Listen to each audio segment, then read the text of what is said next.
This summer, we enter a new era of Star Wars. You mean the Dawn of the Star Wars Canon Timeline podcast? Yeah, sure, that too. But I was obviously talking about The Acolyte. We've got to cover that on the Lorehounds. Oh, but the Star Wars Canon Timeline podcast is exactly at that point in the timeline, the end of the High Republic, 100 years before the prequel trilogy. We've got to cover it there. Why not both? Okay, deal. It's the first live-action Star Wars outside the Skywalker saga. Nobody can miss this. Listeners, kick off your hot lore summer weekends with scene-by-scene breakdowns of The Acolyte, found in both the Star Wars Canon Timeline podcast and the Lorehounds Mother feed. And the Lorehound Star Wars feed. Wherever you like to listen, a couple of days after each new episode is released.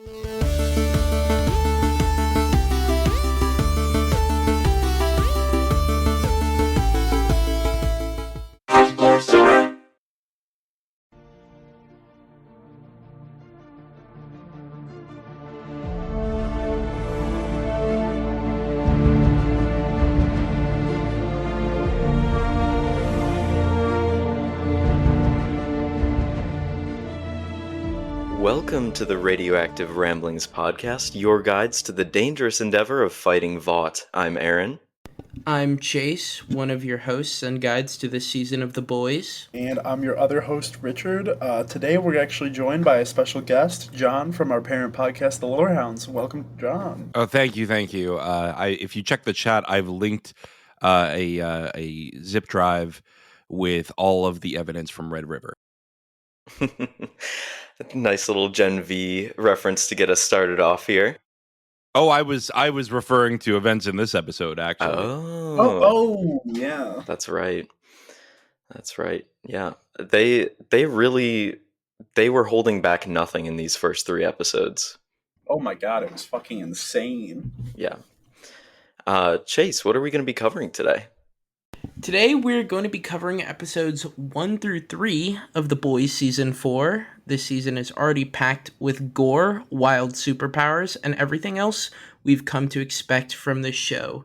So fair warning, if you haven't finished the first 3 episodes of Season 4, we're going to have some hot takes, some spoiler-free stuff, and then we will get into the episodes themselves. This is not the only show coming out this summer. John, it's Hot Lore Summer. What are the Lorehounds up to? What are some coverage that you guys have got going on? It sure is Hot Lore Summer. We are recording this on Father's Day, where the masochists they're masochists at HBO. They have named the first episode of House of the Dragon for Father's Day A Son for a Son, and we're going to have a great time covering that. That's going to be me and David. Alicia is going to be covering The Acolyte with me, already is. And yeah, we're having a great time. I mean, I know you guys are going to be doing The Boys. I'm excited to hear more of your takes on that. And thank you for taking that off our plate because we are busy. Yeah, of course. We were all going to be watching this show and we're super excited to talk about it. We appreciate you being here with us today. And this summer is actually so packed, we're going to need all of your help in the form of feedback about all the wonderful content gracing our screens this summer. Send some emails to radioactive@thelorehounds.com. Head over to the Lorehounds website and use the contact form, or leave us a voicemail if you want to be a part of the conversation. We do also have a Discord. We have a channel actually set up for Boys, The Acolyte, and pretty much every other show coming out this summer in the Discord, as well as a channel for Radioactive Ramblings. So just join us, have some conversations with us, whatever. Let us know what you think. Links for the Discord and all of our affiliate podcasts are in the show notes for this episode. All right, how's everyone doing today? Episodes 1 through 3 of The Boys are out. House of the Dragon is about to come out. Is everyone feeling the pain and the pressure of Hot Lore Summer? Dude, God, there's so much stuff coming out. yeah, I'm feeling it. I had to recap the last season of The Boys, so I watched the last couple episodes again just to make sure everything was fresh in the noodle. So I finished the last episode of this season while I was in the gym today. Yeah, so let's just say everything's tight up in there. I know everything, every little detail of these last 3 episodes. Talk about doing your homework right at 11:59. Hey, if it's on time, it's on time. If it's on time, it's on time. All right, let's get into a quick synopsis to start us off. As Homelander stands on trial for murder, his supporters are tirelessly supporting his cause. His control over Vought and newfound relationship with his son puts an unstable man in an emotional and dangerous position. MM is the new leader of the Boys, who are officially operating now within the CIA. Butcher struggles with his mortality and tries to do the right thing by his ex-wife Becca by saving her son from Homelander. On the political side of things, the inevitable election of Robert Singer and his VP Victoria Newman puts the presidency one heartbeat away from being held by a soup. Alright, and this is the 4th season of The Boys. These first 3 episodes all have a different director, and we just got the news that the 5th and final season of The Boys has been renewed. So once this next season is over, so not this one, but the one coming after, we are going to be done with the main series of The Boys. I think that if anyone thinks that Amazon is done with this franchise, they probably are about as smart. I'll say to this: is your brain being fucked by stupid? That's a True. classic line. Classic line from The Boys. What a callback. They're not done. They're not done. I'm excited to see like Gen V carry the torch for sure. Let's get into some production details before we get into our hot takes. We've got the episodes 1 through 3 titles. We have the Department of Dirty Tricks, Life Among the Septics, which is a fun little play on words. And then we have We'll Keep the Red Flag Flying Here. All 3 of these episodes were written by Eric Kripke, Garth Ennis. Episode 1 was also written by David Reed, Episode 2, Jessica Chu, and Episode 3, Ellie Monahan. First episode was directed by Philip Skrika, I hope I'm pronouncing that right, Karen Gaviola, and Episode 3 by Frederick E.O. Toy. All of these are starring, of course, Carl Urban, Jack Quaid, and Anthony Starr. The budgets were $11.2 million per episode, which is crazy. And as far as ratings and reviews are going, 95% critic score on Rotten Tomato, 56% audience score. There's been some pretty significant review bombing from folks who are unhappy with the way that the show is. We've seen that quite a bit with television lately, where folks are review bombing because they don't agree with the messaging in the series, which is very unfortunate because I think this season is very good so far. Oh yeah, for sure. I think it's a lot more on the political side that people care. Like I think outside of the political content, like everyone can agree that they're doing an amazing job, like regardless of your thoughts on the political stuff. I don't know. Did people not watch the show before now? Like It's just media literacy. Like, No, I definitely feel like it's maybe a bit more blunt now. they were beating up a Nazi in season 2. In the season 2 finale, it was literally like, we're gonna have powerful female superheroes beat up a Nazi who is aligning herself with the white supremacists of today and using Homelander as a vehicle for that. I think this show has always had something political to say and has always been this anti-corporate kind of message. I think perhaps the scope of that has expanded, because in season 1 it's more like, hey, it's us, this ragtag team of anti-soup people versus this soup corporation. But now it's about like, okay, well, the soups are kind of taking over the country, so what do we do now? Yeah, it's definitely, they're being more explicit with the politics in this season, but like you said, it's always been a very political show. The messages were always there, and like Chase said, I think it's more of an issue of media literacy, of people just not really getting it. And now that they're really spelling it out for us, the people who weren't really getting it before are finally catching on, and they aren't happy about it.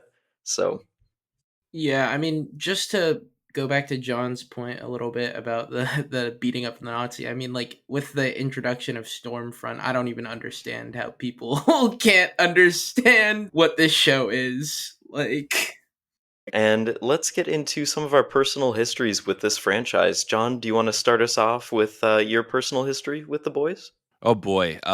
Yeah, that's funny. Oh boy. Oh boys, I guess. I did not watch The Boys until season 3. I was part of the Bald Move Network at the time with David. We were doing our podcast under that network, and they were about to be covering it. So I said, hey, maybe I should check this out. I was so enamored with the first few episodes that I just binged seasons 1 and 2 by like the time we were halfway through season 3. And that was a good decision because I really enjoyed season 3. I know there were some criticisms of the way it ended. A lot of people felt it was anticlimactic. I didn't. I was fine with what they did. I do think that this show needs a conclusion sooner than later, because the main premise is starting to get stretched a little bit, and they're doing interesting things this season. I think that ending it after another season is probably the right decision, though. You need an ending. Yeah, too many shows are just getting dragged out, and it's always tiresome to see something that you love and that has done such a good job at telling a story just get dragged into something that is no longer making sense and it just feels old and stale. Right. Richard, how about you? What's your history with The Boys? I hadn't heard of it until you, I think it was you, maybe a couple other people who told me to watch it, and I think you and I watched seasons 1 through 3 in like, what, a week, maybe 2 weeks? Mm-hmm. Yeah. And since then, like, it's definitely one of my favorite shows. I love the character dynamics. The character development's also great. The funny parts are also great because, like, I can't just watch all the extremely violent scenes like that. Obviously, would be a bit much, so Yeah. that's good. And then a couple weeks ago, I watched Gen V in like 3 days because it was just amazing. And I like what we're getting more of. We're getting more fun content, I guess, with it. Absolutely. And to your point about the like comedy always being fun and stuff like that, if anyone has seen Succession, it's a like kind of a similar vibe where everything is very dark and serious, and then you have those moments of levity that come out of the like dark and horrible circumstances that all of these people are in. Yeah, The Boys has this added thing to it, though, where it has this level of absurdity that I don't think that Succession got to most of the time. And The Boys, I was talking about, when we covered Shogun on the Lorehounds, I was talking about how I felt like Shogun was more violent in the first episode than The Boys. And the reason I said that was that the violence of The Boys is used often to set up absurdity. Yeah. Yeah. And because of that, it allows you to look deeper at the real issues, because you're like, oh wait, this like corporatism, this racism, this us versus them mentality, those are really the issues. We live in a world where things get rated not based on ideas or the value of them, but based on whether they contain violence or sex. And in fact, our rating system is set up so that violence is valued less than sex in terms of how inappropriate it is, right? Like, you could have a lot more violence than sexual content in a PG-13 movie. Yeah, which is always crazy to me that that's the way we see things. You could watch someone die on screen and have it be rated a PG-13 movie. Right. Or you could watch someone have sex on screen and it's rated R. And yeah, it's a very Right. strange moral hierarchy. Well, it's probably because of Western ties to Christianity and such, but that's not really that important. Well, my point is, basically, I think that The Boys says, okay, rip off the Band-Aid, nothing is off limits, let's just talk about the issues. Yeah, I definitely prefer the like rip off the Band-Aid type stuff. That's actually Aaron knows might know what I'm about to say. That's what I like about this book I've been reading, or the series called Red Rising. Very similar. Oh, Highly I've read recommend that series. I just finished Lightbringer 2 days Ooh. ago, and I'm sad. Sorry. And last but certainly not least, Chase, what's your personal history with the Boys franchise? Okay, so I'm like a superhero nerd, so of course I've read the comics. The comics, in comparison to the show, in all honesty, I don't know if this is a hot take. It's probably a lukewarm take, because I think most of the people agree with me here. Is they're kind of shit compared to the show. Like, the show has taken the essence of the comics and actually made it like a really good story and enjoyable. But the comic, it started out strong and they just lost whatever they were doing, and it's just a shit show. So yeah, but I've watched the Boys TV show like the day it aired, because I was like super excited to see like just a more like dark, realistic take on superheroes, because we always see like the goody two shoes superheroes. It's all about justice and not abusing your power. What if actual real people had powers? So yeah, I love the Boys. Absolutely. Putting all that power into a person you wouldn't expect them to do good things with it most of the time, like you see in other superhero properties. That brings us to some initial hot takes for this season. John, do you want to get us started off with your hot takes on this season? Yeah, I think it's great so far. I think that they had a strong start. It is as ridiculous as I remember it. I think that the new soups are interesting and bring something new to the table. I can't go into spoilers yet, right? Not yet. Okay. Yeah. So I'm just gonna say I think that we are seeing tropes that have not yet been explored on The Boys explored now, particularly with the types of villains we're going to see. I also think that they have just kind of come out the gate swinging. Things that were seeming to be easy, like, oh, this is going to happen this season. Confrontations between certain characters are like getting out of the way immediately, and I think that that's great because it's letting the show go into interesting directions that I didn't expect. I didn't expect a lot of what's going on with Huey's plotline. He's doing something that I am really interested in where it's going, and I feel like his character development is going to be much different than we've seen before, particularly after last season where he was really, really angry and really just hot to use violence against the soups. I think he's going to have a more reflective personality this season. And amazing performances from Anthony Starr as always, and from I can never remember Keith Urban.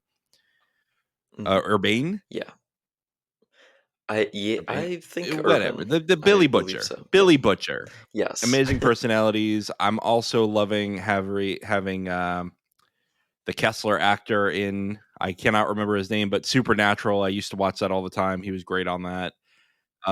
We actually got a couple of Supernatural people. Yeah. They have a bunch. Rob Benedict was in there. He played Chuck on that, and I have a note on that later. I liked Soldier Boy last season. He was great. A lot of Supernatural alums in this show. Yeah, because it's the same same showrunner. Yeah, showrunner for Supernatural. Yeah. Oh, okay, that makes sense. Yeah. John, any other hot takes for this for these first 3 episodes? Not spoiler free. I think that this is just a really excellent show, and I'm glad it's back. It's such a different tone than anything else on TV, and they maintain that tone this season. There are things that will make your jaw drop in how violent and ridiculous they are, but and even sexual things that you're like, oh, I didn't think that was going to happen. And sometimes I look at the show and I'm like, how did they get an actor to do this? Because I don't know if I would do that on screen. Yeah. I thought that the Ant-Man scene from last season was a lot. Oh, dude, that open was something else. That still might be the top one. I think that's the top one, but the one that I think you're referring to does come pretty close in terms of like visceral reaction to what's going on. The sauna. We're talking the Truth Con. The sauna. Yeah. Okay. Okay.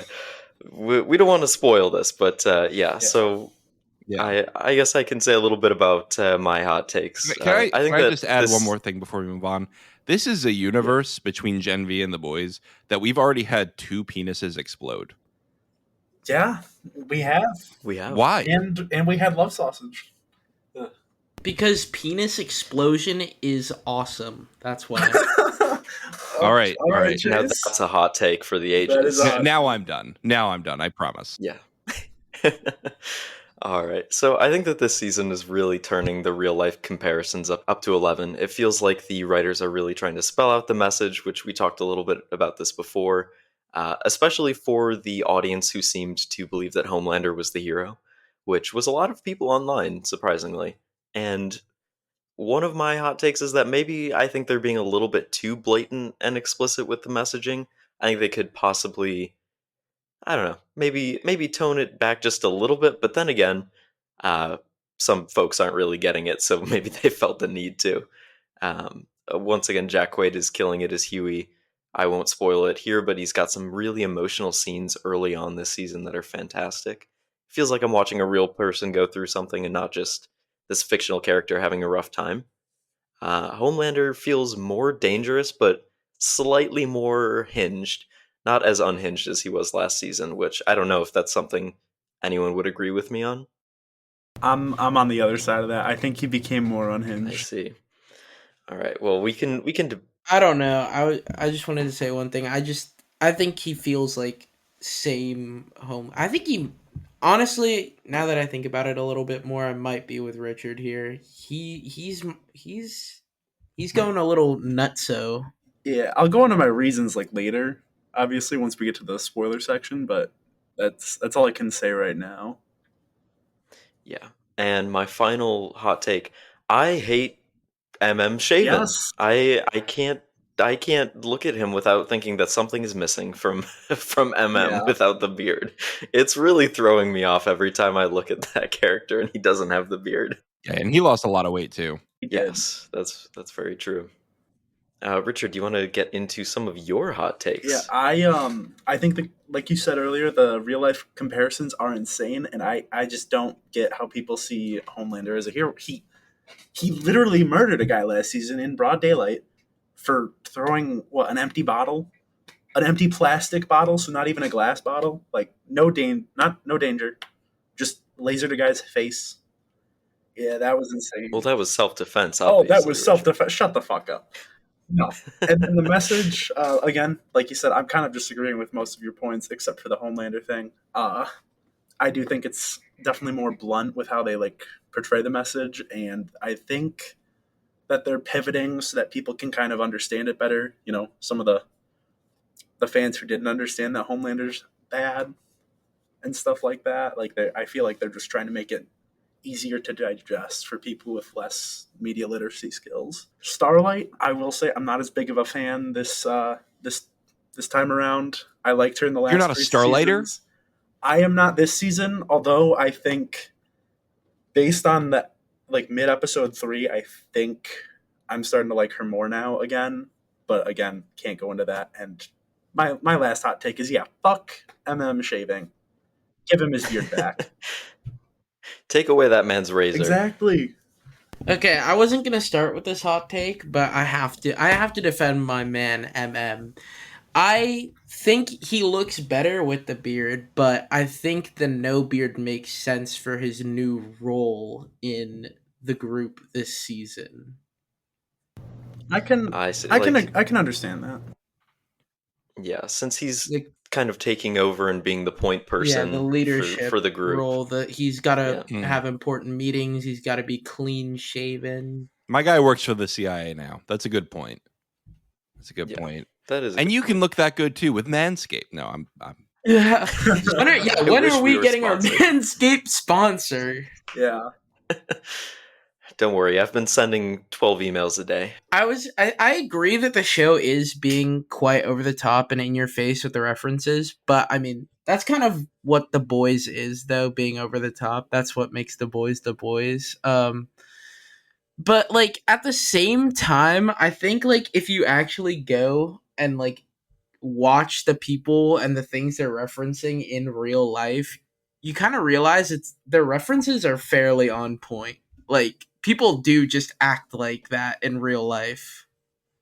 So I do understand where you guys are coming from. It does sometimes feel like it's taking away from the immersion of the episode, but I do think they're kind of being on point with it. I think they're doing a good job, actually. Yeah, I don't hate what they're doing at all. I mean, obviously, I don't think that any of us here disagree with any of the messages that they're trying to send in this season. But yeah, I think my only complaint was that it was a little bit more heavy-handed than The Boys typically does it. Which maybe that's just something that we need to get used to in this season. But it also is a more politically charged time in the real world, which I don't want to belabor any points about real world politics because that gets very messy very fast. But yeah, it just might be the tone that this season is trying to set. look, Homelander could shoot a guy in the middle of Fifth Avenue, and nothing would happen. Now that's a fire reference. I mean, as we're all right, and before we get into our spoiler section, we are going to take a quick break. So anyone who is not caught up with these first 3 episodes, now would be the time to step out. If you're caught up, stick with us. And if you're not and you don't care about spoilers, stick with us. And we will be back shortly. All right, that's a good time for me to head out. Thanks for having me, guys. This was fun. Thank you for joining us today. It was nice getting to chat with you about The Boys.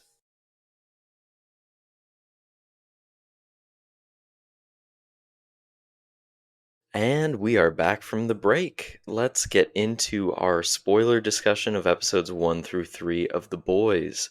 Let's start off with a quick plot story summary of these first 3 episodes.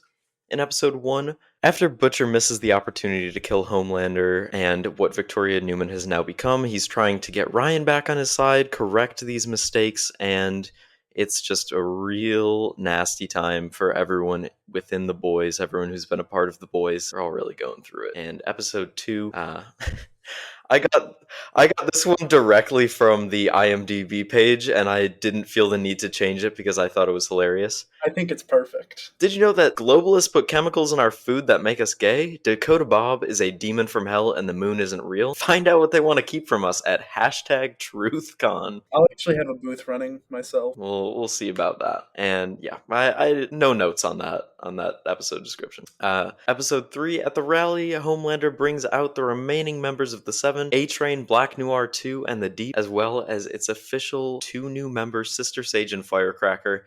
But the Seven are still 6. They're missing 1 slot, which Homelander kind of alludes to that he's saving that for his son Ryan when he becomes an adult. Yeah. Did you see that one post that Vought made where they were talking about like how Homelander's like LeBron?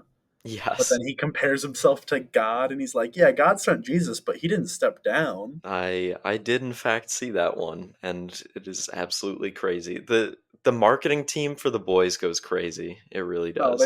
They've really gone above and beyond.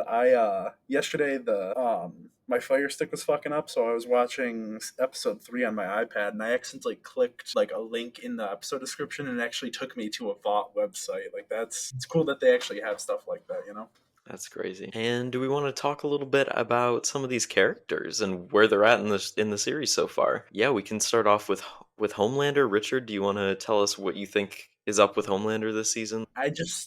He's trying to train Ryan, of course, to become the new him, while still not even wanting to not be in the spotlight. It seems we also see he's kind of having a midlife crisis. He's pulling gray hairs. He actually collects them in a little mason jar in this trunk that we saw in, I think it was episode 2. And outside of him trying to build a relationship, actually not build, force a relationship with Ryan, he's kind of losing it. Like, he's going way more unhinged, in my opinion. He really has realized that he can just toy with his fellow members of the Seven, as we saw with the Blow A-Train scene. He also has an image of like a Nazi in his trunk too, with the isn't it swastika behind him? Yeah, it's Stormlight, right? Is it Stormfront? I think it's like an old picture of her from, back in what I'm sure she would consider her glory days. Yeah. Yeah. Homelander, it seems like he's really trying to force a relationship with Ryan, and Ryan is sort of like buying into it a little bit, but you can tell he's kind of disgusted with the things his dad is doing and the things that he's being made to do. I don't think that Homelander gives a single shit about Ryan, aside from the fact that having a son who's the first natural born superhero makes Homelander feel like he's special, like he has special genetics or something. I don't know. I really don't believe that if Ryan were to die, that Homelander would be upset because he's lost his son. I think that he would be more upset about the fact that he no longer has that status. I don't know. Yeah, and back to what you said about Ryan kind of going along with the relationship. I definitely think that after, he accidentally killed that guy, I definitely think, with the scene we get where Homelander brings him a milkshake and then takes it away because Homelander is being a terrible parent, I definitely think that Ryan sort of stops buying into it as much. Mm-hmm. just because Exactly. he's starting to see Homelander for who he is. Okay, this might be a hot take, but I think Homelander actually does care for Ryan, but like in the way that like a shitty abusive parent does. Like, obviously not in a like he's not a good father by any means, but like I mean, like I think he does like care for him. I just don't think like he's good at caring for him. Right. I mean, I'm sure that there are some desires to be a good parent there on Homelander's part, considering he grew up in a lab and has a lot of resentful feelings about that. I think that he's at least making some sort of effort to see that his son has a good life, but his idea of what a good life for his son is so far off from what every normal person would think a good life is. You know, he's trying to convince his son that regular humans without superpowers are toys to be played with and you can kill and hurt them and there shouldn't be any consequences, and Ryan isn't really fucking with that idea because he has morals and emotions, and Homelander is really trying to push that on his son. Well, yeah, Homelander is just a piece of shit. But I do think we did get like that one moment with him where he's kind of teaching his son a good lesson, actually. Whereas like where Ryan is like he's like blaming himself for killing his mom because like he doesn't know how to control his powers. And Homelander's like that was an accident, and like you shouldn't like you did that's not your fault. Like you didn't know what to do, and I think like that was like kind of an insight into like Homelander's like actual humanity or what's left of it, and the fact that like he truly does care about Ryan because you like kind of see. I think Anthony Starr does a great or Anthony, I don't know, does a great like job acting here. Like you see, like he feels hurt almost when Ryan says that because he can relate to that so much. I think so. It's such a weird dynamic that is going on there. I think it's only going to get weirder as the season goes on and they interact a little bit more. Butcher this season, I think that my theory for this season is that he's going to be backed into a corner and I think he's going to be taking permanent V to become a soup, and that will in some way stop the illness that he's got 6 months to live with. Other than that, he's very interested in trying to get Ryan safe and to a place where he feels like, you know, like he's done something good in the world. He's having that sort of trope last minute before you die, I want to do one good thing in my life moment, and for that it's saving his ex-wife's son from a certain death, pretty much, if he stays with Homelander, either death or a life of being in extreme danger and horrible situations all his life. I have a different theory. I think that Butcher might become a villain in this story, almost like the final villain of the story. This might it probably won't happen this season, but I think maybe like season 5 he becomes a villain because okay, this is a spoiler for the comics. So anyone who's listening, just like for like the next like minute or so, just like tune out. That's actually what I do to you normally. I just tune you out. Yeah, silence, peon.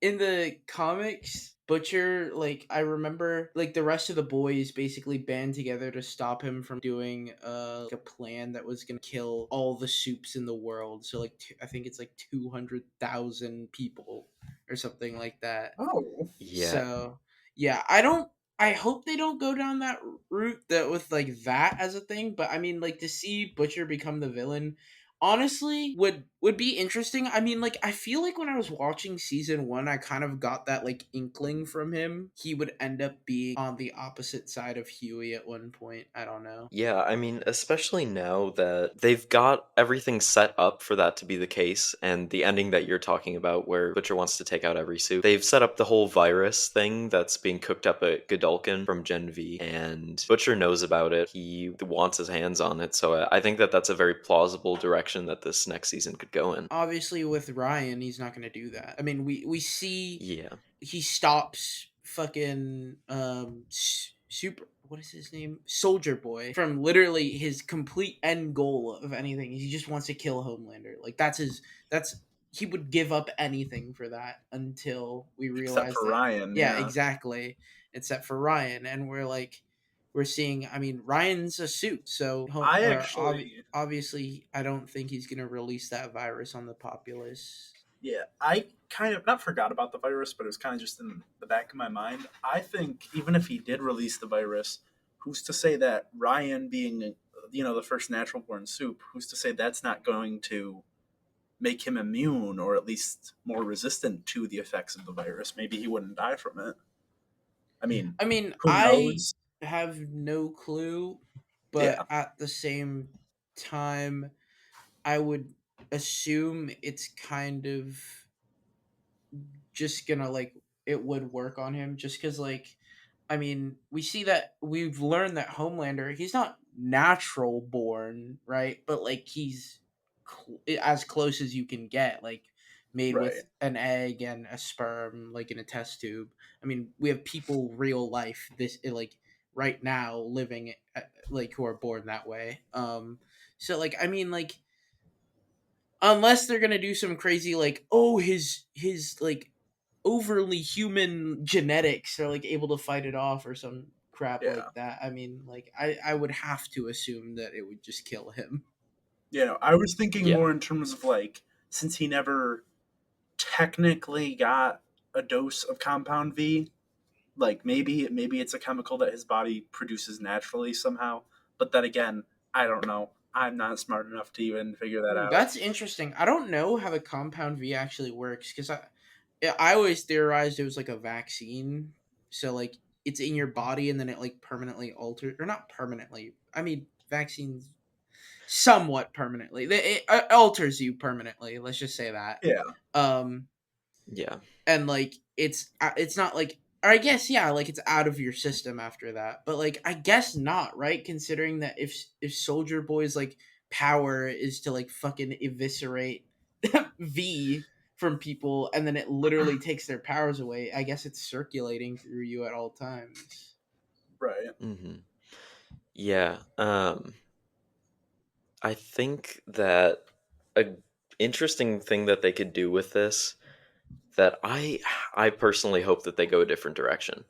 But if Ryan were somehow to die, I think that would really send Butcher over the edge into villain mode, which might be where we end the I season. could see that. Yeah, Ryan's That's death true. would definitely turn Butcher completely apeshit villain mode. I mean, Yeah. yeah, definitely villain mode because then he would just be like all soups.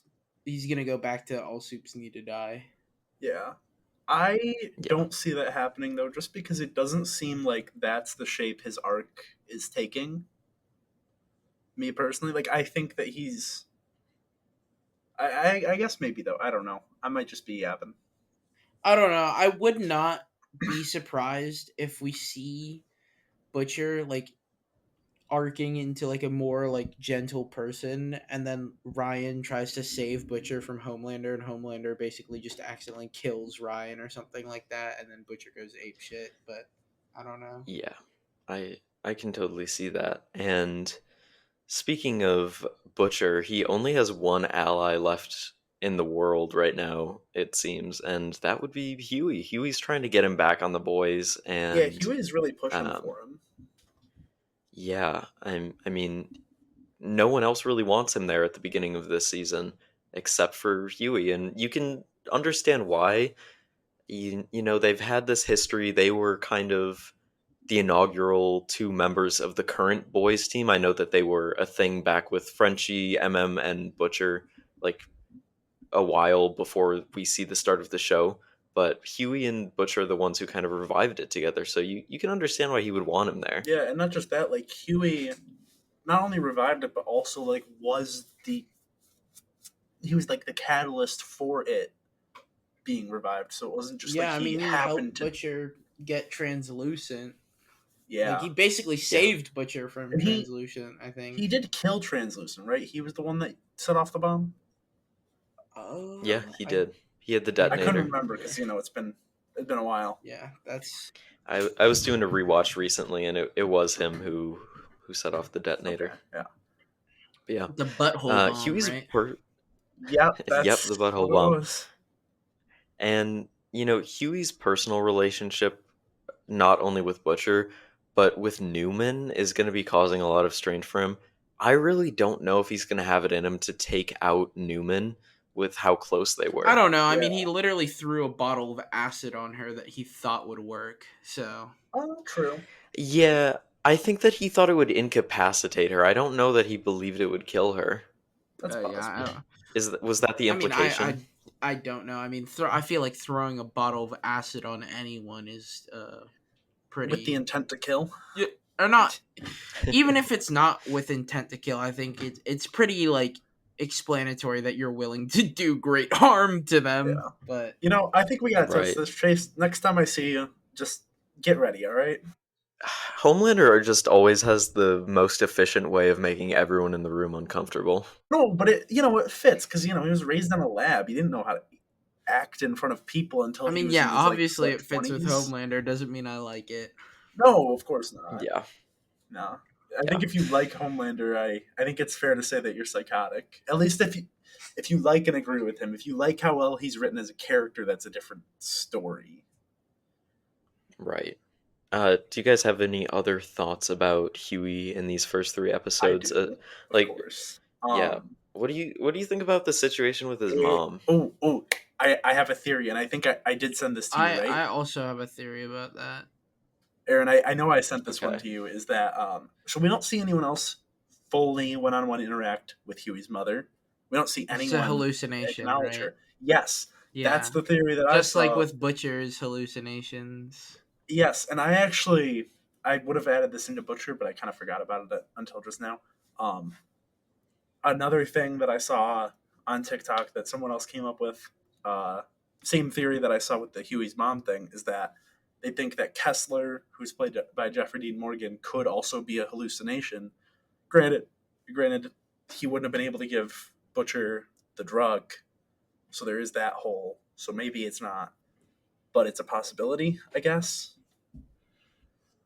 Yeah, I mean, Butcher's brain is quite literally rotting into a soup that's coming out of his ear, so I think it's very possible that he could have gone and gotten the medicine or the drugs himself and just like created a new memory for himself afterwards. I'm less invested in that part of the theory because I don't know, like, yes, that's possible, but it's less likely, I guess. But the thing with Huey's mom is likely, I feel like. Maybe. Actually, Yeah, I I don't mean, know though because he goes to like the lawyer or whatever, and he's like, "Wait, why does she have like the legal right or whatever?" True. So maybe she actually is just real. I think that could be possible, but at the same time, like, I thought about that. My other thing, though, that could invalidate that is that he and the lawyer never discussed, like, oh, my mom's back, like, or anything like that. The lawyer I could have guess. just, I don't know. I guess that I'm nitpicking at that point. So Yeah. yeah. I mean, only time can tell. Yeah. I think that Butcher's brain is obviously he's got really worse more brain far rot than I gone. do. Yeah, well, I don't know Oh, about all okay. that, How many but Gunatar things have you sent me? Okay, be quiet. Let's go to the next character. Yeah. Sorry, my bad.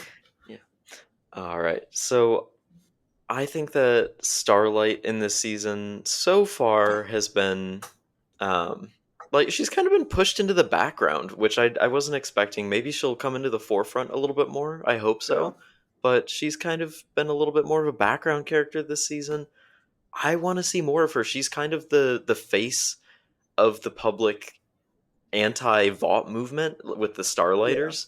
It seems like she really needs to be more of a core part of the team, and it doesn't feel like she's there right now. Yeah, that's what I was saying We earlier. see her Sorry. staffers kind of like, or not staffers, but like I guess the people who are in charge of the movement besides her, like being like we know you hate your identity as Starlight, but like we need you to appear as Starlight for us if we're gonna like receive any funding and support. And I kind of agree with them. Like I understand she like doesn't like what Starlight stands for, but like I think she doesn't need a fully rebrand, right? Like she can rebrand what Starlight is. I mean that's kind of what they've done already with the Starlighters. Like And like I feel like I'm she's kind of almost absent from her movement. It's yeah. Yeah, I mean, I she doesn't need to put on the costume to be Starlight.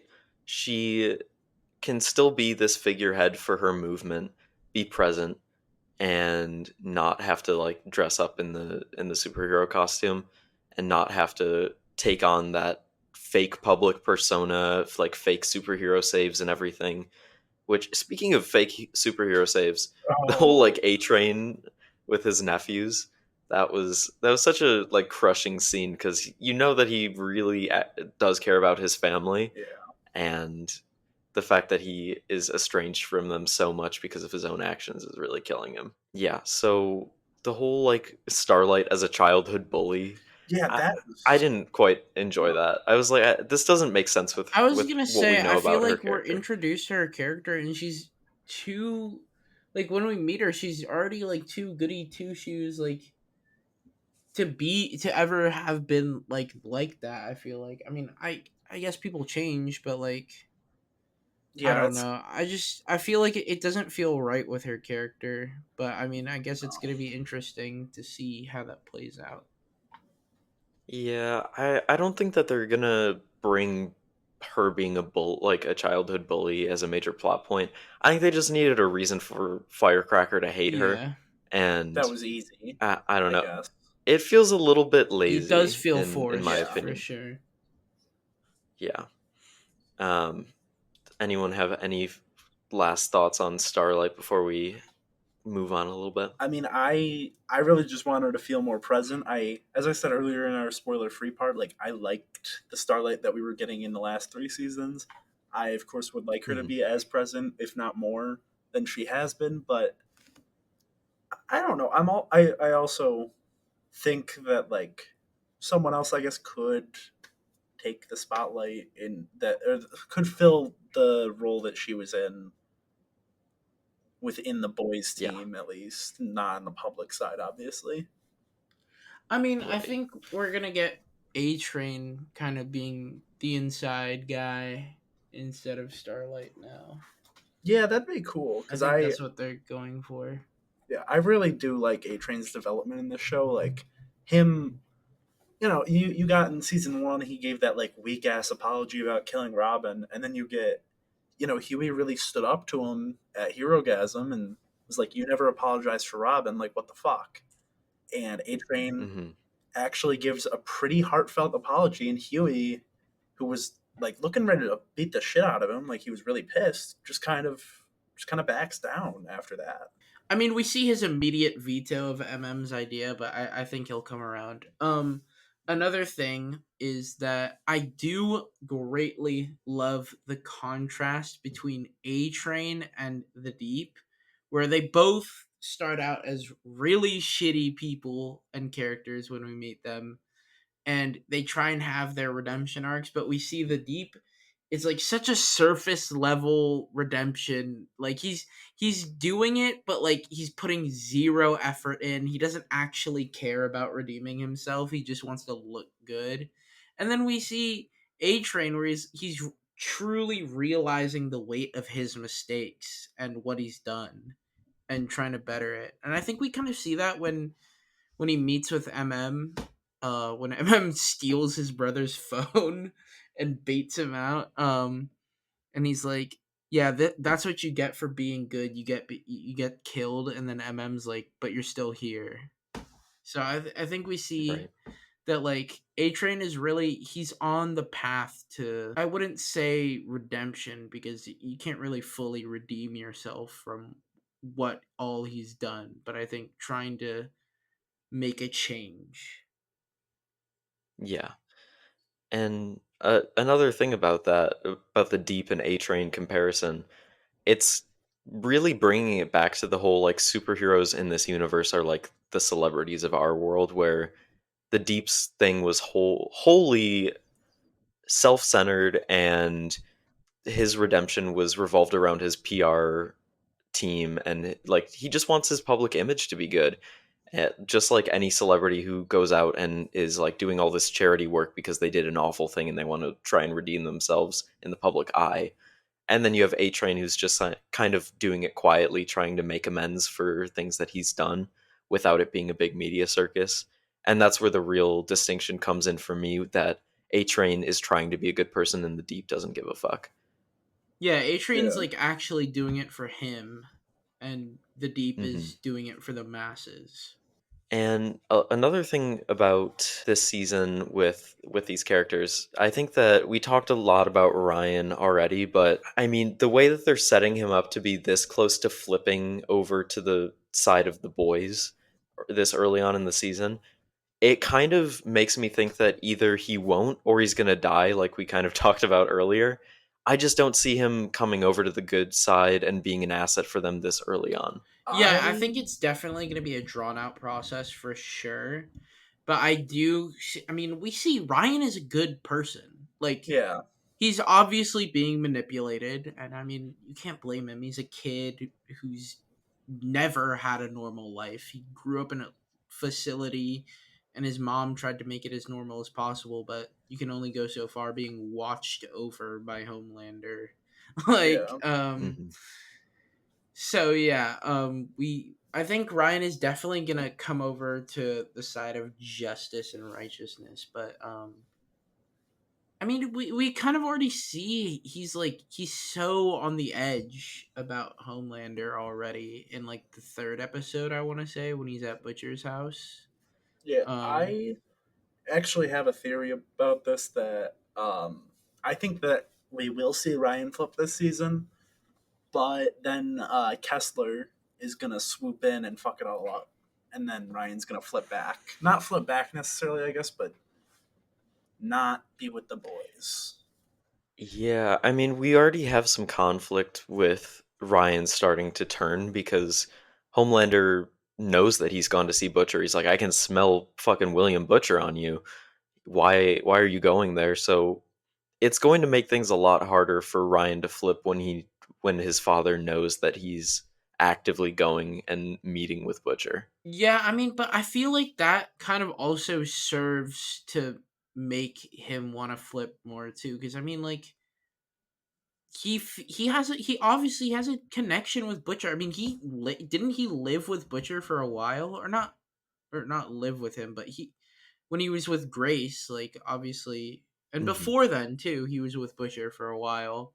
So like, Yeah. I mean, like, and Butcher's like the closest person to his mother, basically. Yeah. When the only person he can go to basically remember his mom and talk about his mom is Butcher. So I feel like that's Mhm. like another thing that might push Ryan over the edge is Homelander like being so controlling of him and being like, you can't like see that man, even though that man is like as much of a father to him as Homelander is, in my opinion. Yeah. Yeah. I would say he's Uh, a bit more maybe because like they did have that bonding moment after playing foosball that like Oh yeah, I and don't know, we Homelander haven't decided seen. not to like, or not Homelander, Butcher decided not to drug him with Well, yeah, cookies. that part, the cookie part is just awful anyways. But you know what I mean? Like we haven't had really an actual strong emotional moment between Homelander and Ryan that actually like cements their relationship or furthers it or anything. We because Homelander's kind of incapable of that, it seems.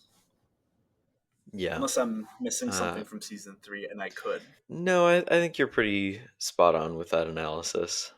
I know season 3 really put like a button on Frenchie and Kamiko, not like that the fact that they're not going to work out, but I still was holding out hope. But it seems like they're very much shutting that down now. Like it's just not going to be much of a thing anymore. I honestly am kind of glad. I feel like it wasn't right. Like I feel like Frenchie was, I don't want to say predatory towards Kimiko, but like I mean she obviously, Possessive, yeah, maybe.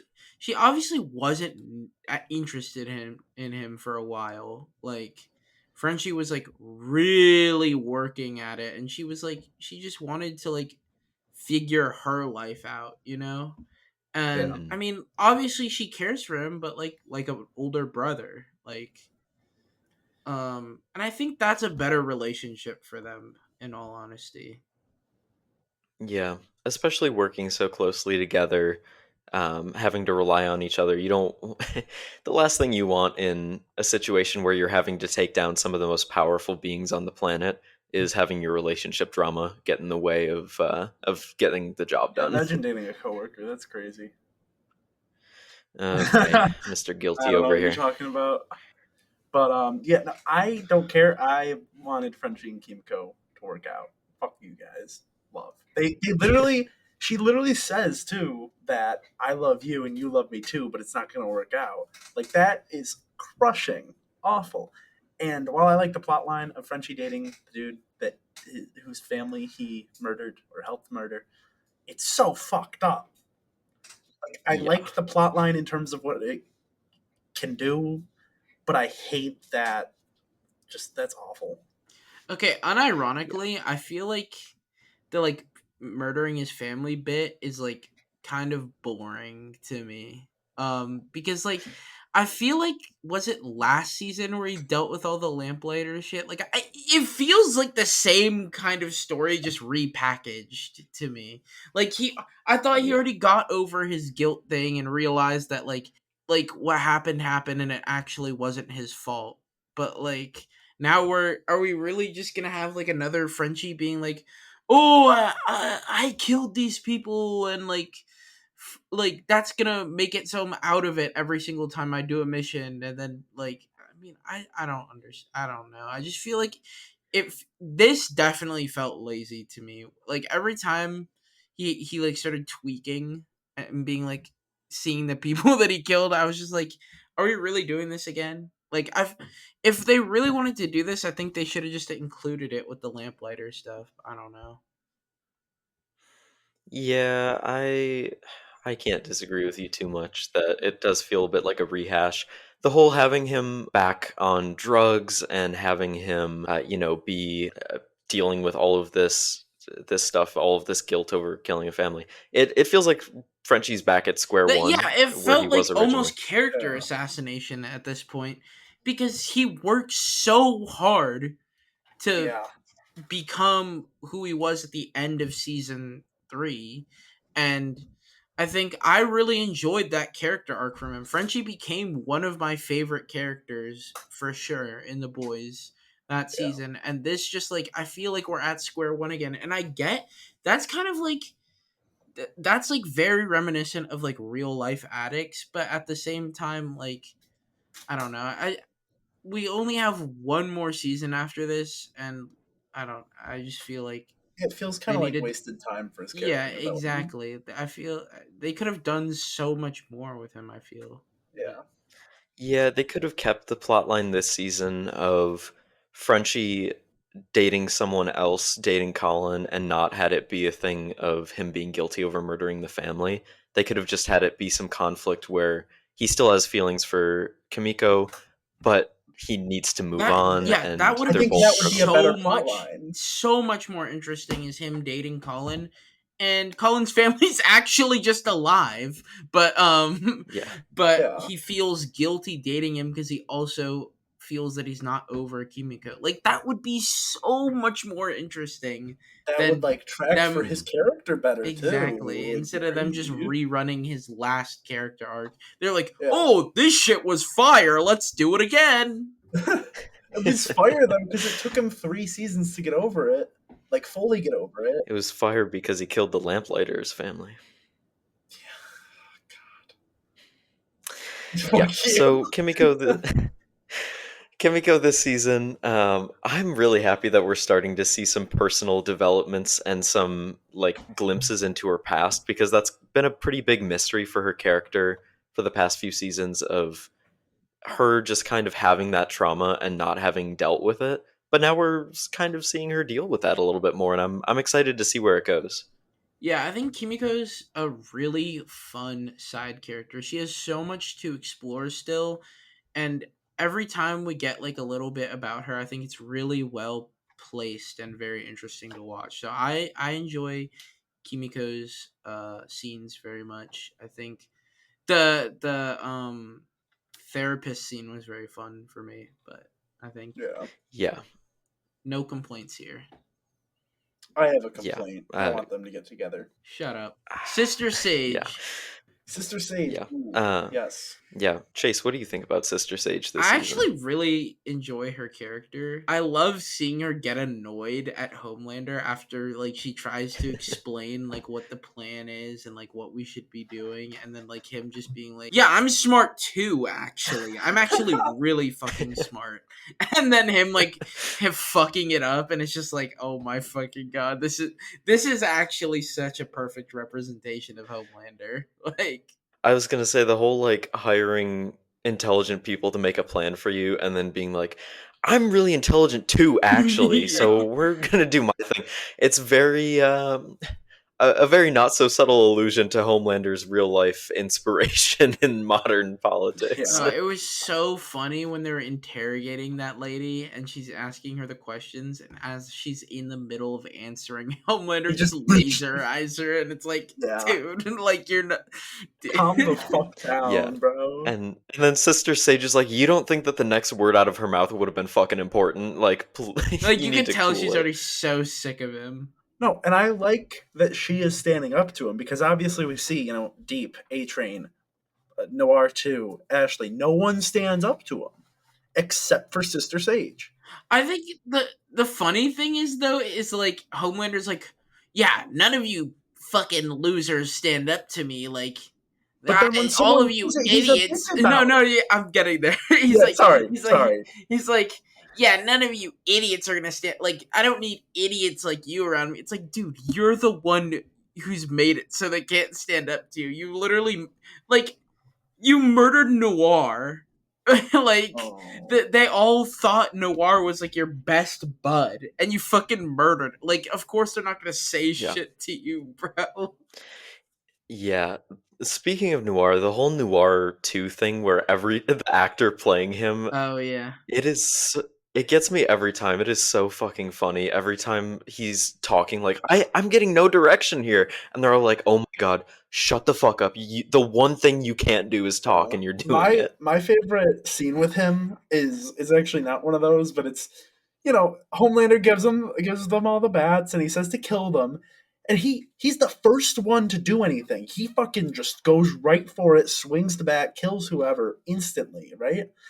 And then after it happens, he's like, that was fucked up. Like, my guy, you were the one to do it. You started. Yeah. You participated. Not participated, led the way for A-Train and Deep. I mean, yeah. Getting back on track to our main characters. No, you're good. I think that Sister Sage is a really good counterbalance to Homelander's just emotional, like lack of rational thinking. Having some brains behind Vought and some brains behind the Seven makes it feel a lot more dangerous. That was one of the things I really liked about Stan Edgar in the first, not the first season. Was he second or third I season? think he Second, was I believe. second. He was in the first, I think. Yeah, but he wasn't like second is where as he was like the important. prominent character. Yeah. Gotcha. Yeah, that was one of the things I really enjoyed about Vought in that season is that they felt dangerous still. It felt like they had a plan. Season 3 was just like Homelander doing whatever the fuck he wants, which is still pretty scary, but it's more scary when there's some direction behind the corporation. One theory I had about Sage, and I texted Aaron about this. I think I meant to text in the chat, but that's my bad. Is we see her sitting watching the Real Housewives of fucking Vought. I don't know, whatever. And we see that she lobotomized herself. I'm pretty sure, at least, because like that's what the gear on the table was, right? See, that's your theory. I don't know that she's giving herself lobotomies. My thought was that she killed someone with that, like, the spike. Not that she is giving herself a lobotomy. But I could see that happening. I could see the show going What in would that that weird do direction. for her, though? It would be Yeah. well, with her being like the smartest fucking person ever, right? Like she can figure out any twist, any whatever. And like, yes, while it's in my opinion, I'm not gonna shit on anyone else's opinion. While like a Real Housewives type show for me wouldn't be that entertaining, maybe it would be for someone who just lobotomized themselves so that they don't have to instantly come to every conclusion all the time. I like it's her getting high. Like, Okay, the closer- Mr. Megamind. I am honestly bored by the Firecracker character so far this season? I mean, she doesn't really have enough screen time for me to make any real conclusions on her, I feel like. I liked the Yeah. conspiracy theory, like really outlandish ones that like she was spewing and that was going on at TruthCon. Just because like I love seeing outlandish conspiracy stuff. Aaron, you know.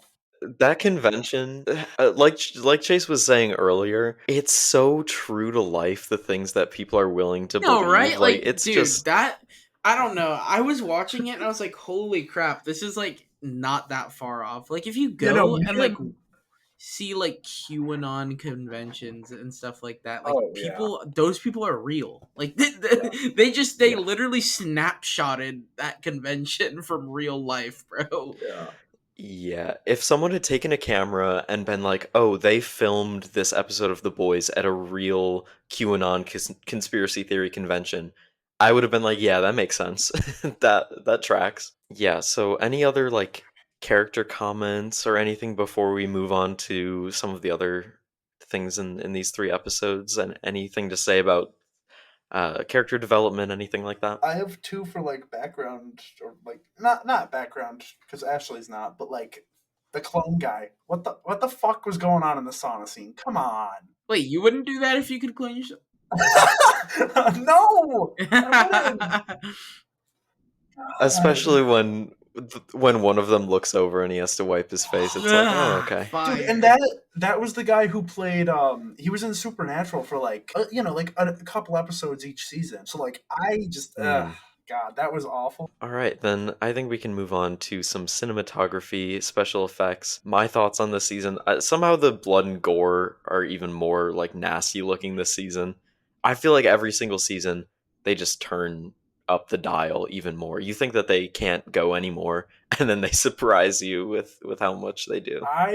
I'm with you. I think the jump from season 2 to 3 was the biggest though, especially with the opening of season 3 being the termite penis thing. Crazy that was a practical. Yeah, no. Before we had gotten to that episode, I had seen posts on Instagram of like the giant dick room that they built, and I was just so confused, and I wish I had stayed confused. We should make one of those. Oh, should we? No.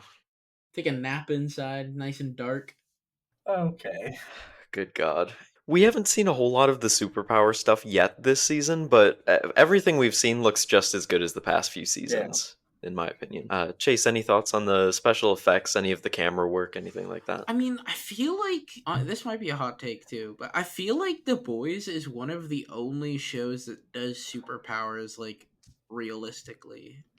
Like all those like CW shows and stuff, I swear they look like dog shit. Dude, as you're saying that, you know what's in my head is just the fucking Flash show. Specifically the Flash. When I see Homelander's like laser eyes and his eyes like glow before, like I think they do a great job. I don't have any complaints with it. I mean, Yeah. I do agree with Aaron. There hasn't been too much of it, but I mean, we're also only 3 episodes in, so. No, it just to be clear, that wasn't a complaint No, about yeah. these first 3 episodes. I'm just saying that we haven't like seen enough of it for me to make too much of a mean, judgment about the special effects Precedent in is that just department. so good with it. I feel like I just can't imagine them doing I mean, even with like the guy with like the super long cock. Love sausage. That was probably like Yeah, in my opinion like the worst thing that they did with the CGI. Like it didn't look that great, but it was still fun. reminded me of that one Hodor scene. Oh my god! Stop! You did not need to put that in my head again. Holy crap! I had cleansed my mind of that until you brought it back to Aaron, the forefront. what am I of it. missing? What do you got? Dude, that's gonna haunt my mind for like the next 3 hours. God damn you. I guess I don't want to know. All right. Given that Chase is haunted now, I think we should move on to some of the themes and ideas that have been happening in this season. Obviously, modern U.S. politics are a huge inspiration for this season of The Boys. I don't think that we need to talk about this too much. If you are watching the show, you get the message. We don't need to hammer it in too much. But yeah, the the comparisons between real life politicians and Homelander is it's a very clear connection, and I think that maybe if the show had released a few months ago, the Homelander trial stuff would have been a little bit more. I don't want to say relevant, but it would have hit a little bit harder. I think if the show had come out a few months earlier. Really? I don't know. I feel like it's almost exactly on time. Maybe. Depends on Yeah, perspective, maybe. I guess. And then obviously you've got corruption in the government with Victoria Newman, and the whole thing where overreaching mega corporations are pulling the strings. Vought really has a subsidiary or a like child company for fucking everything. Yeah. They've got Vodify. They've got that's all I got actually, I'm lying. You had Huey's mom selling Vitality, like essential oils. I thought that was pretty funny, the Vitality essential oils. And we had the Vought Hotel even that Butcher and all of them were at. Yeah, and then the TruthCon was hosted at like a Vought place too. Yeah. Unless that's is that what you're talking about? And I'm Yeah, that's what I was talking about. Was the Yeah, the okay. hotel where they had the convention. Maybe it wasn't a hotel. Maybe it was just like a convention space. Whatever it was owned by Vought. I just knew that they had like the Queen Maeve's something and like the Deep Blue Sea Lounge, like all the convention rooms were themed after the Seven. Yeah. Okay. Before we move on, what do we think is going on with Maeve this season? Like, is she just gonna like disappear? I thought in season 3 they kind of like tied a bow on her character. I feel like I'm we're with not going to Chase see on this Yeah. again. Okay. Well, I'm okay with that. Honestly, I think that they did give her a nice ending, but I struggle with characters leaving. That's fair. The radical conspiracy theorists, obviously, it's these people at TruthCon are meant to be QAnon, all that. I mean, it's very on the nose. Yeah. But in a way, like Chase was saying, that this is real shit that happens. This is not far off from our real world. It's not an overly dramatic version of the events. There are real people out here who are doing this shit. And we are going to take a quick break, and we will be back shortly. And we are back from the break. Do you guys want to get into a little bit of what worked and what didn't work for all of us? We can start off. Richard, do you want to tell us something that worked for you with this season, or a few Yeah, things? sure. I thought that Ryan and Butcher like starting to build a better relationship, getting closer, that was really well done. For me actually personally, I used to play foosball in my basement with my brother, and like that was always a fun experience for me. So that it might literally just be the fact that they were playing foosball that like made it better for me. I don't know, but what are you guys' thoughts on that? I enjoy the fact that they're building a relationship. I like that Butcher is apologizing and trying to build some trust with Ryan, because I think that Ryan obviously knows that where Butcher was coming from, or not necessarily where he was coming from, but Ryan has a similar soft spot for Butcher that Butcher has for him, despite everything that's been said between the two of them. And seeing Butcher put in the effort to try and repair that a little bit instead of just drugging Ryan, I appreciate that a lot more than Butcher taking the easy route with the whole situation. Richard, what didn't work for you? For me, really just the one thing of, and I know I said this earlier, so I'll try to make it quick so I'm not a broken record. But I wish Annie Starlight, no Annie, I'm gonna go with that because that's more her identity now. But I just wish she was more present, and I'm hoping with we get that scene of her kind of stepping up to a group of Starlighters to kind of start leading them a bit more. Like I'm hoping that I could put this out of the didn't work category and put it in the worked category. She's one of my favorite characters personally, so maybe that's just me. I mean, I would argue that in the past 3 seasons, I would put her among the like main cast or stars of the show, along with Carl Urban, Jack Quaid, and Anthony Starr. And it feels more like she's in a supporting role this season than a starring role. But I mean, that could change as the season goes on. Chase, what worked for you? What didn't work? Tell us a little bit of your thoughts there. For me, I really agree with the Butcher and Ryan stuff as what worked. I also think that A Train's arc that is happening so far works. Yeah. I really enjoy that. What didn't work, and I did kind of rant about this earlier, is the Frenchie thing. I am really disliking what they're doing Yeah. with his character right now. And unless they do some major changes to or something changes coming up, I'm gonna be very disappointed with Frenchie's character. Yeah, I would have liked for them to wrap it up kind of like maybe don't make it a season long arc. If it was just like if it got resolved by the end of the third episode, I would say it not I wouldn't say it worked, I guess, or that I liked it, but I would say at least it's short and sweet and he can actually have some more meaningful character development that we haven't already seen.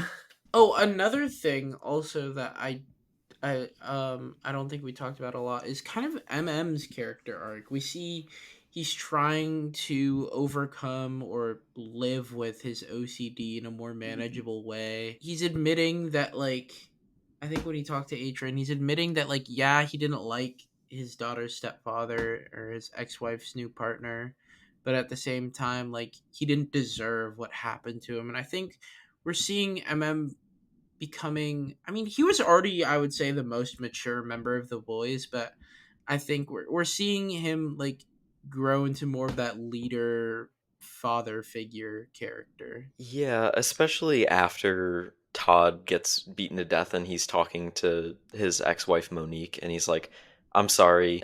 Even though I didn't like him, he was really good to my daughter. Like he cared about my daughter. He was a good stepfather." So he's recognizing that and he's trying to do his best as now like an official CIA person. He's now a full-on government agent. So one of the things that worked for me in these first 3 episodes, I already talked about it a lot. Sister Sage being the brains behind the Seven, I'm really appreciating that and having someone to tell Homelander no or give Homelander an honest opinion because he is pretending to handle it well. But every time Sister Sage says something to him that he doesn't agree with, you can tell he's just seething on the inside. And I find that really entertaining. One thing that didn't work for me, I'm not a big fan of the plot line between Singer and Newman where there's this whole like I know your secret, I know that you know and you're still going to show up to all of our cabinet meetings and we're going to have this whole back and forth where I know you're trying to get me and I'm trying to get you, but we can't say anything in public. I can't bring myself to really care about it that much, to be honest. Yeah, I was gonna say in Gen V, I really liked Newman's character, and I feel like she just took almost a dive this season. I mean, I wouldn't say the acting's bad or her character is bad. I just feel like they're almost floundering with what to do with her right now. It feels like that with a few of the characters. With Frenchie, with Victoria Newman, it does feel a little bit like they have these characters that are a part of the universe, a part of the core cast, but they're not quite sure what to do with them, but they don't want to make them a background character. They want them to have a plot. Well, I think is clearly they're gonna have important things that they need to do later on in the season and the series, of course. But I mean, like, I feel like it would have been fine to just leave them out of these episodes. In all honesty, like, if they literally just didn't put Frenchie in these first 3 episodes, or like they had him, but like they didn't explore the like him like tweaking out stuff, like I would be so exponentially more happier. Like if he was just a flat character right now. One of the things that is really sad about the discourse around the show right now is that people are hating on Frenchie's character right now because he's in a relationship with a man. Yeah, that's so stupid because he's been bi the whole time. Exactly. It's been a part of his character the whole time. Once again, no media literacy. People aren't paying attention. He in a but poly relationship with a man and a woman in the first season? he was. Okay, yeah, so I'm not Yeah. insane. Wonderful. So, I mean, when there's things in this season that with Frenchie's character, like there are genuine complaints that you can make, and people are instead deciding to scream at the wall or scream into their phones, whatever. Yeah, Like, yeah. Yeah. you just have to sit back and be like, are we watching the same thing? Like, what's going on in your head? Anyways, let's move on to some most least favorite moments. As if Frenchie's ever been a hyper masculine character, anyways. Though, like, No, yeah, it's. I swear, some people have been watching a different show. Did Amazon like put another show out and not tell us? Like, I don't know. All right, so I'll get into my most and least because Richard requested that he doesn't speak first this time. One of my favorite moments was Butcher and MM coming to an understanding after beefing for the first two episodes. I really like when Butcher saves MM and I was Kimiko and Frenchie with. I think that it was the four of them together, and Butcher saves them, and that's when. You're talking about when they're fighting all the clones. Yeah, that's when they're fighting the naked Yeah. clones at TruthCon, and I really appreciated that MM was like, okay, I can understand now that you have a little bit left to give this world. You don't need to be relegated to the corner until you die. You've got something to contribute. Yeah. And I'm gonna put my least once again at MM having not having facial hair I anymore. don't think it's that bad. I think everyone is I'm with it. overreacting. Yeah, I don't think they're overreacting. I'm with Aaron. I mean, that's not my least favorite part. no, it's definitely not my least favorite part. But I've already talked about a lot of other like issues that I've had with the season, so I'm not gonna rehash it too much. Chase, what's your most and your least? Okay, most favorite. Oh, this is tough because I do really enjoy a lot of the things happening right now, but I guess just watching Sister Sage and Homelander interact with each other is really entertaining. I think Yeah. like it's just so funny to me. Like I just keep thinking about the scene where he's like, I'm actually really smart too. And every time it's just because no smart person in the universe has ever said that shit. But like, No, it's like and this is a really, really specific reference, and I know Chase, you'll get it at least. It's like the fucking cricket or grasshopper or whatever in JJK, where he's like, I'm clever, Yeah. and then Yuji beats his ass. Yeah. Least favorite. Gonna have to go over the Frenchie thing again, not because he's bisexual, but because they literally just rehashed his arc in a worse format. Yeah. And yeah, I mean, I know that's kind of repetitive, but I feel like that was the only thing that I genuinely disliked about these episodes. Yeah. Everything else was Yeah. quite enjoyable, quite well done. I mean, I really feel like The Boys, man, Amazon is fucking killing it. The Boys is Dude, I know. The Boys show is just like so up there in recent like television. Like, Yeah. I mean, Well, what is yeah, season 3 like- is in like the top 10 seasons of I'm trying to think of other live things action that are shows, I think. competing with that. Like it's like House of the Dragon, which is also an amazing show. Like Mhm. being compared, those like being compared to one another, that's not a bad thing. Like you want to be up there, and then I mean, Yeah. like I think Fallout is good, but I don't know if I would put it on that tier. I think we need more time with Fallout exactly. before I Yeah. can put it that high. That's fair. That's fair. Richard, how about you? What are your highs and lows, your mosts and your leasts? For my most, like, this isn't really my most. It's just that I've already talked about stuff that like I would consider to be some of the best parts of the season so far. So I'm really just kind of going for something else. I thought the whole VOD on Ice, just like the idea of it was just, it was funny. It was goofy. It was a little bit of like comic relief right before all the stars died. Yeah. And it was just a little fun, and it adds to like that whole mega corporation got its hands in everything. Mhm.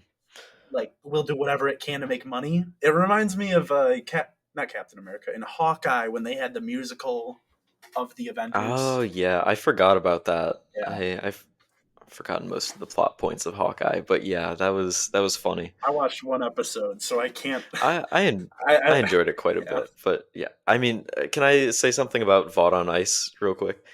I think it's really funny that they decided to do like all of the VOD on Ice stuff as this hyper, like, not conspiracy theory, but like hyper political, like Christian. Yeah, and Homelander's basically saying he's like chosen by. I think he says chosen by God. I also think it's really funny that they have Maeve, like the actress, doing Maeve on Ice, singing a lot about it, because just a few seasons ago they had Maeve doing like a Pride campaign, and now she's like on Vought on Ice. The actor is singing conservative songs as Maeve. I thought that was pretty Heavy funny. conservative. Yeah. Yeah. I like that. Yeah, it was just fun. It was carefree and then murder. Mhm. But yeah, so that's my most, outside of other things that we already talked about. And then my least, I actually am gonna be repetitive on this one. I mean, yeah, Frenchie, that is my legit least favorite. But the sauna scene. Come on. Come on, bro. I didn't need to see that. I really didn't. Yeah, the human centipede was that was a lot. Dude. Not That's a not great That's, label. that's all I could think too when I saw it was fucking a human centipede. Human Yeah. centipede. I Ugh, mean, why'd you say that out loud? but No, he's right. I'm right. He's It, right. it basically is the human centipede. But yeah, I mean, so that I agree. That one was a lot. Not nearly as bad as the dick explosion from last season. And Chase, to quote, loves penis Yeah. explosions. Yeah, the I'm one, just like Maximus. yeah, exactly. Fucking hell. Before we get into feedback, let's do some quick tropes, connections, comparisons, things like that. Did either of you notice any tropes or connections in these first 3 episodes? I noticed, of course, they had the Chosen One, or at least they were going to push the Chosen One trope to the public with Ryan being the first natural born soup, and they were going to kind of have him be. I mean, I guess that's not a trope that they did with the writing of each character, but within the universe. No, yeah. I mean, I don't know. I think anything can count as, even if it's like an in-universe thing. Okay, yeah. So like, of course there was that, and like I kind of like Chosen One, like arcs and tropes. Like they're fun. However, the other one that I, of course, noticed was Butcher is sort of heading towards a redemption arc towards the end of his life, and redemption arcs are my favorite. Mhm. It's my favorite arc that a character can take. That's really all I got. Yeah, I mean, one of the things that I got kind of allusions to in these episodes with the whole Chosen One arc, I think it reminded me a lot of Dune, the way that you have this chosen one character, but it's not like they were chosen by fate. It's this very carefully architected narrative. Manufactured, yeah. Yeah, Yeah. So that was kind of where my mind went with the Chosen One arc in this show. Yeah, that's actually a good connection. I just rewatched Dune 2 last night, actually, since they got it on Max. Fire movie. Fucking love that movie. It really is so good. Yeah. And then obviously you've got that trope of Butcher wanting to do one last good thing before he dies, try and redeem himself, which comes in the form of him wanting to save Ryan. And then there's a ton of connections to Gen V. I don't think that we need to go over too much of them because, if you've seen Gen V, you recognize those connections. And if you haven't, I don't think that the show is presenting them in a way where it's going to be confusing. I think that it's just sort of in-universe things where if you know, you know, orange drink, but if you don't know, then... Okay, J-Lo. you know. Ham and cheese on a fucking On a roll. roll? Yeah. Yep. Shut up. Yep. Oh, But yeah, you Oh, know... while we're talking about Gen V, though, Yeah. I've heard there's so many people online like complaining. They're like, why the heck do I have to watch Gen V before watching the new season? It's like, if you genuinely like The Boys, you're gonna like Gen V. Gen V Yeah. is very enjoyable. Yeah. Also, you didn't have to watch Gen V to watch. They explain. They allude basically- to like the virus. Well, yeah, they allude to it, but and- like I feel like you could, from context clues alone, you piece it together. It's not like a oh, I didn't watch Gen V, so nothing in this season makes sense. Like, Yeah. It's not like Marvel where you have to watch every single property for what you're watching to make sense. yeah, you but know? unlike Marvel, I would recommend watching every single property because True, Gen V is actually true. flames. Yeah, Gen V was really good. Oh my It was so amazing. Well, with all of that being said, I think it's time to move into feedback. We got an email from a listener, Pelly, and they sent us a very, very detailed. I think it's Pell. It says, "Hi there, name is I think pronounced it's Pelly." Pelly. Oh, I'm so sorry, Yeah. Pelly.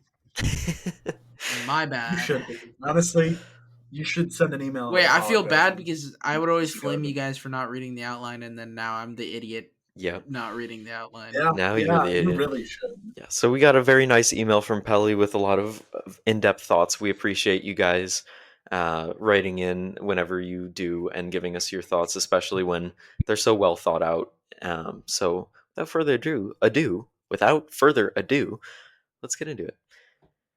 Pelly says, I've been enjoying the new episodes immensely, a strong start to the season, and the news that the showrunners will be able to complete their vision of the show at large with a 5th season and final is a breath of fresh air. Homelander is as terrifying as always, but it feels like he's losing control a bit. Him having gray hairs and Butcher actively dying on screen is a great parallel, as well as how they both are no longer the leaders of their respective teams. It feels like both A-Train and Ryan will flip by the end of it, and we've already seen some of that. It's inevitable that Sage will discover his leaking the security footage if she doesn't already know and are planning to use on him somehow. Plant some false information on him to get the boys in a trap.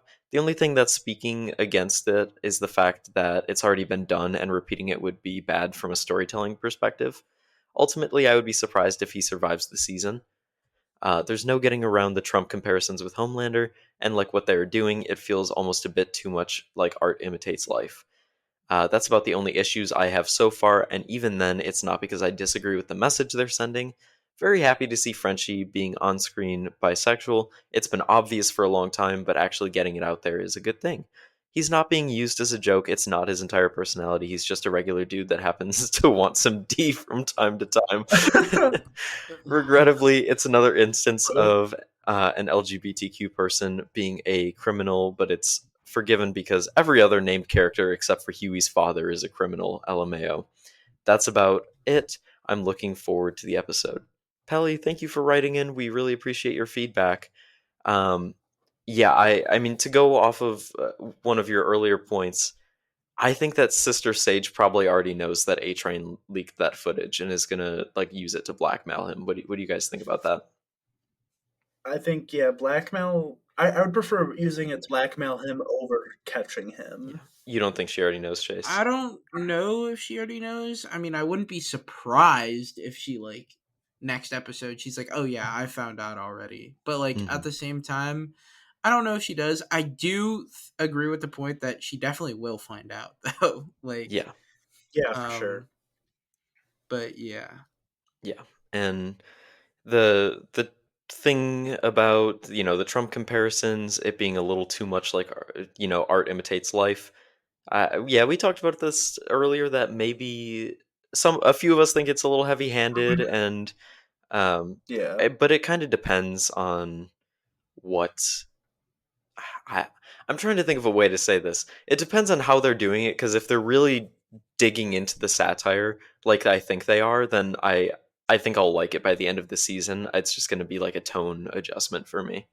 I think, though, they definitely are being really, really blunt with it because they just, again, I think it's just because they saw people who didn't get the point of the show. Oh, the people who are like, Homelander's actually right. Homelander's the hero. He's a nice guy. He's great. Yeah, those people. Yeah.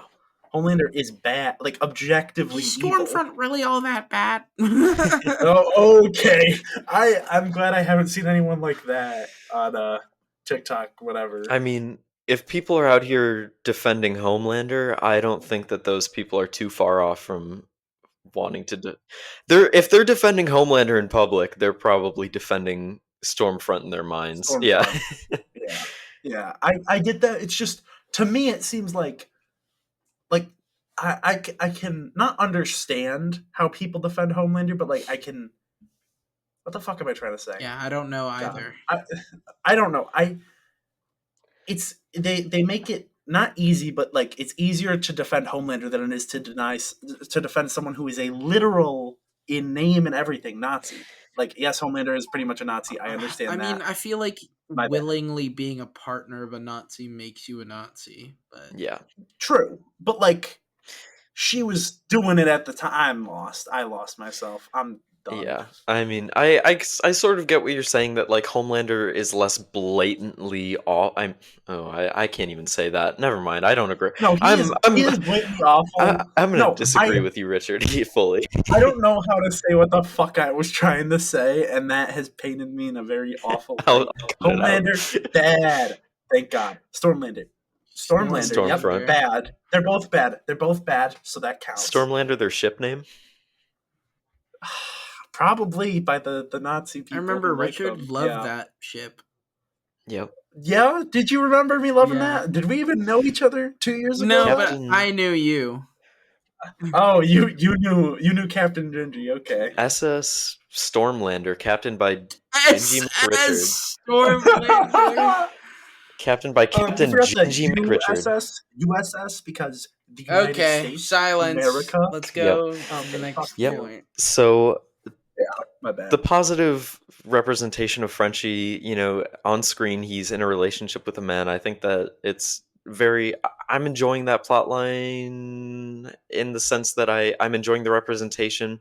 We've already been through this, though, that it feels like the whole him having murdered his partner's family is just rehashing old things.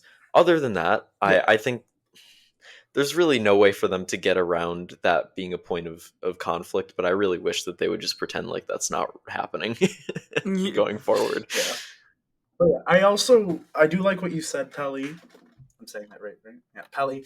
About how like it's not everything in his personality, because I feel like that's what a lot of shows and movies do. Yeah, writers in Hollywood, I was confident that this show wouldn't make that mistake, just because they made fun of people who do that when they had the whole like Maeve Pride thing. Exactly. So I was already confident that they would handle the issue of LGBTQ plus characters in a good way, because they've done it so far. But yeah, I agree.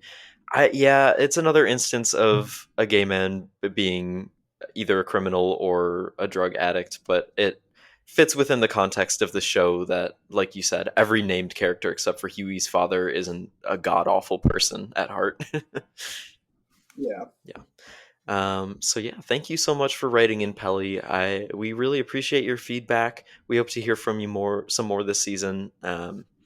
And with that being said, I think that about wraps it up. Do either of you have any final closing thoughts before we decide to end things? I'm excited for next week. That's all I Yeah. got. Yeah, me too. Before I let you guys go, I just want to inform everyone about some affiliate programming, because we are proud affiliates of the Barovian Podcasting Network. And our parent podcast, The Lorehounds, they're going to be covering House of the Dragon. They're going to be doing a one-shot for The Bear. They've got a ton of awesome stuff coming up, so if you are not subscribed there, go subscribe. As well, consider subscribing to Rings and Rituals. They're going through and analyzing season 1 of the Rings of Power through the lens of ritual. Alicia is currently doing Woolshift Dust, covering Beacon 23 season 2. She's also doing the Star Wars Canon Timeline podcast, where her and John, who joined us earlier on the episode, talk a little bit about Acolyte, and in the actual timeline portion, her and her full-time co-host Bob are doing all of the games and the comic books, all of that for Star Wars. Harperly Howard Movie Review is wrapping up its latest season. They rate movies on a scale of better or worse than a Ron Howard film. It's a very funny podcast. I would highly recommend it. And with all of that, I just want to thank you guys so much for listening. Send us feedback. All of that information about how to get a hold of us and our affiliate podcasts are going to be in the show notes. So thank you guys so much for listening, and we will see you in the next episode.